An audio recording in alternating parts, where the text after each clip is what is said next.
एक और चीज़ है कि जब आप खुद सोचे, जब एंटरटेनमेंट ही नहीं होगा, जब पार्क्स आपके उजड़े हुए होंगे कहीं और सड़कें जाम हो जाती है, तो बेहतर है कि फिर आप अपनी फैमिली के साथ, अपने बच्चों के साथ, अपने प्यारों के साथ जाकर किसी भी अच्छे रेस्टोरेंट में बैठकर खाना खाते हैं। और वो मैं समझता हूँ कि ये बड़ी अच्छी वकास ने बात की कि यही तो फिर एक एंटरटेनमेंट है। और फिर सेकेंडली उस दिन उसको रिलीफ मिलता है जो होम मिनिस्ट्री है, कि उसको इससे रिलीफ मिल जाता है कि जनाब अगर नहीं भी है तो चलो आज मैंने नहीं पकाया तो शौहर ने जाके खिला दिया। और फिर डील्स की बात की आपने, हकीकत बात है, बड़ी अच्छी अच्छी डील्स होती हैं। बल्कि आप लोग कार्ड्स के ऊपर बड़ी डील्स आती हैं, क्रेडिट कार्ड्स के ऊपर आती हैं, और डिफरेंट बैंक्स के थ्रू आप चले जाए तो कहीं 30% भी, और कभी कभी तो ऐसा लगता है ईद पे 50% ऑफ होता है। तो ये इससे लॉस नहीं होता आप लोग की, या बैंक कुछ देता है आपको? अच्छी ब्रांड्स को बैंक फैसिलिटेट करता। अच्छा, ठीक है। और बकिया जो होते हैं वो जो छोटे डिस्काउंट होते हैं वो आपको अपनी जेब से देने पड़ते हैं। छोटे डिस्काउंट हो। अब अगर मेरा इसमें सवाल ये था कि अब एक ऑनलाइन जो कंपनी है वो आपके यहाँ से फूड लेती है, वो आपसे भी कमीशन ले रही है, ठीक है, उसके बाद अगर वो बैंक चार्ज हो गया तो उससे भी कट गया, तो वो फूड की कॉस्ट कैसे पूरी करता होगा बेचारा जो बना रहा है? ये जो ऑनलाइन कंपनी है जिसका अभी हम नाम नहीं लेते, मैं भी लेकिन ये इसने हमारे साथ कोई इंडस्ट्री के साथ कोई फेयर नहीं चली है। ये हमारे पास जब आई तो ये 0% कमीशन पे भी ये काम करती रही। ठीक है। और लिटरली जैसे पैर पकड़ के कहते हैं ना कि आप हमें काम दें, हमारे साथ काम करें और हम आपके साथ यूं करेंगे वो करेंगे। और उसमें एक बहुत अहम एक एलिमेंट हुआ करता था, वो कहलाता था वेंडर्स डिलीवरी। वेंडर्स डिलीवरी होती थी कि अगर वो मेरे पास आते हैं और मेरा रेस्टोरेंट है सिजलर्स, तो मुझे इजाजत है कि मैं अपने राइडर के थ्रू सामान पहुंचा सकता हूँ, जिसका मतलब है कि वो जो मेरा कस्टमर है वो मेरा कस्टमर है, मुझे उसका एड्रेस, फोन नंबर, सब कुछ मेरे पास है। बिल्कुल ऐसे ही है। लेकिन जब इनके पास वॉल्यूम बढ़ गया, खुसूसन कोरोना के अंदर, क्योंकि 360 घूम गया, हाँ बिल्कुल ऐसे, तो उसमें फिर इन्होंने ये मोनोपोलाइज किया कि नहीं जी, अब कोई आपका कस्टमर नहीं है, बल्कि आपको जो है ना, जो आपने सिर्फ हमें बताना है, हम डिलीवर करेंगे। आपके पास ना कोई एड्रेस आएगा ना फोन नंबर आएगा, आपके पास शिकायत भी कस्टमर डायरेक्ट नहीं करेगा, बल्कि हमारी मर्जी, हम कोई भी शिकायत ठोक दें, हम आपके पैसों में से वो पैसे काट लेंगे। और जो कमीशन था वो 10-15%, 12% से अचानक रातों रात बढ़ा के 25% और 30% पे ले गए। हम इसके खिलाफ जो आपका कंपटीशन कमीशन ऑफ पाकिस्तान है जी, उसके अंदर हमने बहुत फेरे लगाए, उनको यहाँ भी बुलाया, उनको यहाँ भी समझाने की कोशिश की, लेकिन बाद में हर जो रेटिपिज्म है और उसके अंदर जो और दूसरी चीजें जब वो निकली हैं, और दूसरी कई उन्होंने आने की कोशिश भी की, बिजनेसेस ने यहाँ पे अच्छे आए थे, लेकिन वो सरवाइव नहीं कर सके, क्योंकि इनके पास वो जो हमारी कंपटीशन कमीशन है, उन्होंने खुद इनको एक सर्टिफिकेट दिया हुआ, एक्सक्लूसिव किया हुआ था इनको कि भाई आप जो है ना, आपको आप किसी के साथ भी एक एक्सक्लूसिव एग्रीमेंट कर सकते हैं, आप पे जो है वो शरह लागू नहीं होती कि जिसमें आपने क्या होता है कि जी वो फेयर मार्केट प्रैक्टिस जो है ना आप पे नहीं है, आप जिसकी मर्जी आप इसको कर लें, वो आपके साथ एक्सक्लूसिव रहेगा। हालांकि आप मुझसे बेहतर जानते हैं कि इस तरह का एग्रीमेंट जो है नहीं हो सकता जहां हम मार्केट को मोनोपोलाइज करें। दूसरी आए बिजनेसेस, लेकिन उनको फिर बड़ी ब्रांड्स जो थी, दूसरे ब्रांड जो उनके साथ ऑलरेडी एक एग्रीमेंट में चल रहे थे, वो उनको एंटरटेन नहीं कर सके। अब आप फोन खोलते हैं, आप चाहते हैं कि आपको कस्टमर ये कहता है यार मुझे एक ही जगह सारा सोल्यूशन मिल जाए, मुझे इलाके के सारे आए इसके अंदर, तो जब उसके अंदर दूसरे ब्रांड नहीं नजर आएंगे जो वो ऑर्डर करना चाहता है, तो अल्टीमेटली उस ऐप को वो नहीं यूज करेगा, वो उस ऐप को यूज करेगा जहां वो नजर आएगा। बिल्कुल ऐसा ही है जी। इस ऐप के कितने फवायदे हैं, कितने नुकसान हैं। अच्छा, एक चीज शिकायत ऑनलाइन बिजनेस से अपनी जगह है लोगों को, क्योंकि लोग ये कहते हैं कि जी खाना जो है वो जब घर पहुंचता है तो वो उसमें कमी होती है। कुछ लोग ये कहते हैं कि जो हमने मंगवाया वो नहीं आया, फिर वो रेस्टोरेंट के साथ एक झगड़ा भी चल पड़ता है। बार दफा रेस्टोरेंट के ऊपर लोगों के एलिगेशंस होते हैं, फिर इस तरीके से कई सोशल मीडिया जहां पर इसकी बकायदा पोस्ट डाल दी जाती है, तो उसके नुकसान आपको भुगतने पड़ते हैं, मुझे तो लग रहा है सर 100% शकील भाई। और उसमें अलमिया ये है कि लेट्स से आपने मंगवाया, आपको मुझसे शिकायत हो गई, मुझे शिकायत का पता ही नहीं। मैं, आप अगर डायरेक्ट मेरे कस्टमर हो, आप मुझे फोन करके आपने जो सुनानी है सुनाए, और जो मेरा डायरेक्ट कस्टमर होता है उसकी हमारी पॉलिसी, मुझ जैसे तमाम अच्छे ईटरीज की ये पॉलिसी है कि आंख बंद करके उनको भिजवा दो दोबारा ऑर्डर। बिल्कुल ठीक, बिल्कुल ठीक। तो हम तो तैयार हैं अपने कस्टमर को, हम दिन रात अपने रेस्टोरेंट में यही काम करते हैं। Okay. बिल्कुल ये करते हैं कि यार किसी को पसंद ना आए तो जो नबी ने तरीका बताया सल्लल्लाहु अलैहि वसल्लम ने कि भाई आप अगर सौदे ही सही नहीं है तो सौदे के पैसे किस बात के, क्या बात है, बहुत खूबसूरत। तो हमारे यहाँ दिन रात ये होता है, तो हम ये तैयार हैं कि अपने डिलीवरी के कस्टमर को भी संभालें, लेकिन अगर मुझे पता ही नहीं कि वो आदमी कौन है तो उसका दिल तो खराब हो गया। उनको इन्होंने पैसे काट के वापस कर दिए, मेरे पास से अपने ही अच्छे बन गए, मैं खराब हो गया, और उनको कहा, अब उसने कहा यार आइंदा मैं इनसे नहीं मंगवाऊंगा, तो मेरा इसमें जो कसूर था, अब वो 10 वजह से हो सकता है खाना ठंडा जो पहुंचा वो 6 जगह डिलीवरी करता हुआ आ रहा हूँ, तरीकेकार है, बिल्कुल उसकी रास्ते में टायर पंचर हो गया जो कि एंटरटेन ना हो रहा हो। लेकिन बात ये कि हम जो देख रहे हैं ना उसमें कि हर चीज का चेक एंड बैलेंस होना चाहिए। पाकिस्तान में एक जो बहुत बड़ा मसला है कि चीजों के साथ, क्योंकि रेगुलेटरी अथॉरिटीज जो हैं वो उनका रोल या तो बहुत ही मामूली सा होता है, या होता है तो वो शायद अपनी चीजों को बेनिफिट या फेवर्स अपने उसमें देख रहे होते हैं। उसकी वजह से कस्टमर का, और हम भी तो टेक्निकली देखा जाए ना इस सिनेरियो में, तो हम भी कस्टमर हुए उनके, ऐसे ही है, तो हमें भी नहीं वो मिल पाता और हमारी कोई सुनवाई नहीं होती उसमें। बिल्कुल ऐसे ही। मैं एक कॉल ले लूं ताकि फिर आगे बात बढ़ाते हैं। जी अस्सलाम वालेकुम, चलिए कॉल करिए। अच्छा, एक चीज और सवाल मेरे जहन में ये आ रहा था कि इनके जो ऑनलाइन जो सप्लायर है आपके, जो लोगों को खाना देते हैं, डिलीवरी करते हैं, इनके मसाइल इतने ज्यादा हैं कि इनकी मोटर बाइक कोई एनजीओ बना के देती है, इनको दोपहर का रात के खाने के लिए एक और ऑर्गेनाइजेशन बेचारी कंपलसेट करती है। क्या ये सैलरी नहीं मिलती या कमीशन नहीं मिलता इनको जो सैलरी का पैकेज है, असल में हर तरफ ये दो धारी तलवार से खेल है।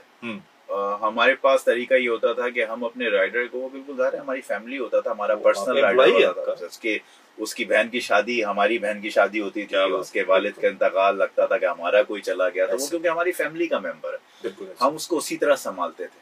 लेकिन हुआ ये कि जब बेशतर ऑर्डर्स वहां आने लगे तो उनके राइडर्स आके आने लगे और लेके जाने लगे। अब उनका राइडर जो है, इन्होंने उसको बस कहा कि बस ये तरीका है, इतना तुम्हें फ्यूल देंगे, इतना तुम्हें हम कट देंगे, इसके ऊपर ना नीचे कुछ भी नहीं, क्योंकि उनके लिए उन्होंने उसको बहुत ही ज्यादा कमर्शलाइज कर दिया। उन्होंने कहा तुम हमारे राइडर हो, तुमने काम करना है, यहाँ से जाना है, 10 जगह से उठाना देना, तुम्हारी लॉयल्टी किसी के साथ नहीं। तो वो क्या हुआ कि हमारी भी लॉयल्टी उसके साथ नहीं बनी, तो वो राइडर जो है वो समहाउ बेचारा बड़ा अकेला हो गया। जब तक वो हमारे साथ था, हमारे फैमिली की तरह था, जब वो उनके पास गया तो वो ना इधर का ना रहा, उधर का रहा। ये मसला हो गया। कॉल लेता हूँ जी। अस्सलाम वालेकुम। अस्सलाम वालेकुम। वालेकुम अस्सलाम। सर मैं नवीद अहमद बात कर रहा हूँ गुलशन इकबाल से। जनाब शकील भाई साहब कैसे हैं आप? मैं ठीक ठाक। सलाम, और अजीम साहब को भी बहुत सलाम। जनाब, तो मैं अभी गाड़ी में आ रहा था, मौजू आपका सुन रहा था, मैं अक्सर गाड़ी में टाइम आ रहा होता हूँ तो आपका प्रोग्राम सुनता हूँ। जज़ाकल्लाह। तो सर जो बात कर रहे हैं फूड कंपनी की, बिल्कुल राइट है। अच्छा। तो गुलशन इकबाल में एक रेस्टोरेंट है, तो मेरी सिस्टर ने कुछ अर्सा पहले सेल्फ है, उसे एक नाम ले लेता हूँ, तो उसे एक चीज मंगाई ऑनलाइन उसी कंपनी की एप्लीकेशन से। ठीक है। जब वो पहुंची तो वो कुछ और शक्ल की थी ना। ओके। मुझे दिखाया तो मैंने तुमने कंपनी के पेज पे ऑर्डर किया, कहती नहीं मैंने तो फलां जगह से ऑर्डर किया। ठीक है। मैंने फिर कंपनी की हेल्पलाइन पे कॉल की, तो उन्होंने कहा कि सर एक्चुअली मसला ये है कि हमारे पास तो फ्रेंचाइजी ऑर्डर हमारे पास नहीं है, ये आपके पास दूसरी जगह से है। वहाँ पे एक जो फ्रेंचाइजी है वो उन्होंने खुद भी ले रखी है कंपनी ने। अच्छा, ओके। तो फिर मेरा अगले दिन वहाँ जाना हुआ दोबारा डिस्को बेकरी के पास, तो उनकी आउटलुक में मेरे घर के करीब वो लगती है ब्लॉक 4 में, तो उनके पास चला गया, तो वहाँ उनके ओनर बैठे हुए थे सेल्फ ड्राइव के। तो उनसे मेरी मुलाकात हुई, उनसे मैंने पूछा, उन्होंने कहा सर ये मसला है और क्यों हमें एक प्रॉब्लम ये आ रही है कि जो लोग इस एरिया में मंगाते हैं ना, तो ऑर्डर हमसे नहीं जाता है, वो फलां जगह से आता है, उसकी जो भी क्वालिटी होती है वो बाद में कंप्लेन उसकी हमें डायरेक्टली, जैसे आप हमें कह रहे हैं अगर इस तरह हमारे पास आती है और इसका कुछ कर नहीं सकती। अच्छा, ये वैसे ज्यादती नहीं है कंज्यूमर के साथ? सर ये बिल्कुल ज्यादती है, क्योंकि पैसे वो दे रहा है उसको, मैं उसको मतलब मना करता हूँ लोगों को कि आपने अगर ऑर्डर करना है किसी भी अच्छे ईटरी से, तो उनका डायरेक्ट देखे, जैसे अजीम साहब बैठे हैं, उनका जो रेस्टोरेंट है उनकी अपनी वेबसाइट है, जहाँ से मैंने ऑर्डर किया उनकी अपनी वेबसाइट है, KFC मैकडॉनल्ड की अपनी वेबसाइट है, डायरेक्टली उनके थ्रू ऑर्डर करें, वो उस चीज को कैटर भी करेंगे। अभी 2-3 दिन पहले भी मैं एक रेस्टोरेंट में बैठा हुआ था, तो वहाँ मैंने कुछ ऑर्डर किया, तो ऑर्डर तो अच्छा आया, लेकिन वो जो मैंने किया तो वो नहीं आया। तो मैंने जब उसकी कंप्लेन की तो उनके मैनेजर ने कहा सर हम आपको आप ये भी रख लें, हम आपको जो आपने ऑर्डर किया था हम आपको वो भी दे देते हैं। Okay, great. चले, दैट्स गुड। मतलब ये बात उनको बिल्कुल एग्री करता हूँ कि ये चीज रेस्टोरेंट, अच्छे जो रेस्टोरेंट है वो चीज को कैटर करते हैं कस्टमर की नीड्स को, लेकिन अगर उनके थ्रू मंगाते हैं और वहाँ कंप्लेन होती है तो उसका कोई आउटपुट नहीं निकलता है, कोई रिजल्ट नहीं आता, आपके पैसे भी जाया होते हैं, आपका टाइम भी जाया होता है। बहुत शुक्रिया जी आपका। और रेस्टोरेंट का रिलेशनशिप भी खराब हो जाता है। जी जी, thank you for calling. Thank you जी। इन्होंने ये नवीस साहब ने बड़ा दिलचस्प नुक्ता मैं तो कह रहा हूँ ये तो नहीं मैं आपको गहरी बात की जी। ये जब आए इस काम में तो ये एक कॉन्सेप्ट लेके आए, वो कॉन्सेप्ट था डार्क किचन का, cloud kitchen, ghost kitchen, dark kitchen. मतलब ये कि आप किसी एक छत के नीचे आप एक इंडस्ट्रियल किचन सा बना लें। पहले तो उन्होंने कोशिश की कि ये ब्रांड का सब्स्टिट्यूट लें। ओके, यानी अच्छा, हाँ, ब्रांड, बल्कि कुछ शिकायतें भी आई। बड़ी एक अच्छी एक ब्रांड है कराची की, बहुत पुरानी। तो उन्होंने ये शिकायत बताई कि जो कस्टमर उनके पास डब्बा लेके आया वो डब्बा भी उनका नहीं था। तो जब वो आया तो फिर हमने इसको खंगालना शुरू किया। तो डार्क किचन जी ये है कि मुझसे भी ले लिया काम, आपसे भी ले लिया, यानी 25 तरह का काम उन्होंने एक छत के नीचे ले लिया। यानी तस्वुर करें कि ये मीरठ के कबाब भी उसी जगह बनाएंगे, ये सिजरस का स्टेक भी उसी तरह बनाएंगे, उसके बाद ये बर्गर लैब का बर्गर भी वहां बनाएंगे, ये पिज्जा भी वहां बनाएंगे। सारे हर फन मौला इनके पास में स्किल आ गई। तो सारे लोगों को कारोबार बंद कर देना, ठीक है, और डब्बे रख लिए। सबको कहा जी जो होगा हम तुम्हें इसकी रॉयल्टी दे देंगे। अब वो क्या हुआ कि वो अल्टीमेटली जो लोग, जो दोस्तों ने बात, जिन्होंने तजुर्बा किया और उनको पता चला कि यार इसकी वजह से तो अल्टीमेटली वो कहीं के भी नहीं रहेंगे। आप तसव्वुर करें जो बात कर रहे हैं बिल्कुल सही है आप सर। मैंने एक बहुत बड़ी कैंपेन की थी इनके खिलाफ, और उस वक्त कोई 500 पूरे पाकिस्तान से 500 से ज्यादा रेस्टोरेंट ने बाइकआउट किया था। 3 दिन हम बंद रहे थे। उसके बाद से मैं नहीं खुला इनके साथ। हालांकि मेरी जो पिज़्ज़ा की ब्रांड थी पिज़्ज़ा 360, उसके साथ ये 16 महीने 0% कमीशन पे इन्होंने काम किया था। क्योंकि और इन्होंने उस वक्त भी मुझे कोशिश की कि, लेकिन मैंने कहा एक असूल की बात है, हम बगैर उसके हम कस्टमर को वही खिलाएंगे जो हम खिलाते हैं, और हम अपने तौर पे खिलाएंगे। और अल्हम्दुलिल्लाह मैंने देखा कि उससे हमारा अपना कस्टमर जुड़ा हमारे साथ, बेहतर रहा। और क्योंकि अल्टीमेटली ये जो आप एक्टिविटी कर रहे हैं, इस एक्टिविटी में से आपको कुछ बचना नहीं। 35% वो ले लेंगे, 50% फूड कॉस्ट है, उसके बाद जो बनाने की कॉस्ट है वो तो आपने ही देनी है ना, किराया, यूटिलिटी। तो आप तो मुफ्त में इनके लिए गड्ढे खोद रहे हैं। एक कॉल लेते हैं। अस्सलाम वालेकुम। अस्सलाम वालेकुम पाकिस्तान, अस्सलाम वालेकुम सेंट पुलिस।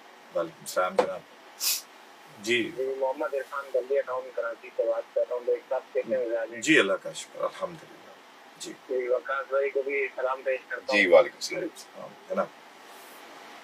रेखा बहुत खूबसूरत टॉपिक रखा हुआ है, बहुत बेहतरीन। ये समझे कि मेरा आइडियल टॉपिक रखा हुआ है आपने ना। ओके। क्योंकि जिस तरीके से इन्होंने अपनी जिंदगी का बताया, मैं शुरू से सुन रहा हूँ कि इन्होंने काफी स्ट्रगल किया। अभी तो इन्होंने बड़ी बड़ी मोटी मोटी बातें बताई हैं, बारीकियां जो है नहीं बताई। मैं इनका नोट कर रहा हूँ। मेरी अपनी यही रहती है कि सोच होती है कि इंसान मोटिवेशनल स्टोरीज वगैरह उनसे सीखे। तो मैंने इनसे कुछ बातें सीखी जो कि मैंने अपने पास लिख भी ली है। ठीक है, क्योंकि मैंने भी बड़ी मुश्किल जिंदगी गुजारी है और इस वक्त मुश्किल हालात से सामना भी कर रहा हूँ। लेकिन बजाय इसके कि हम महंगाई का रोना रोए और दीगर चीजों को लेके रोना रोए, इनकी तरह इन जैसे लोगों से सीख कर स्ट्रगल करें, अपने आप को इस काबिल बनाएं कि हम रोने के बजाय दूसरों की हेल्प करना शुरू कर दें, अपने आप को ताकतवर करें, मजबूत करें अपने आप को। जैसे इन्होंने किया, बिल्कुल स्ट्रगल किया, इन्होंने भी किया ना, हम भी कर सकते हैं। हम भी एक इंसान है, हम भी इन्हीं की तरह खाते पीते हैं। इसीलिए तो आज बैठे हैं ना, वो एक रोल मॉडल है भाई वो तो। इस टाइम मैं समझता हूँ जो आज बातें इन्होंने की है, मैंने नहीं कभी इससे पहले इनकी सुनी, मुझे खुद बड़ा अच्छा लगा सुन के इनको। यकीन करें आज आपने फोन ले ली और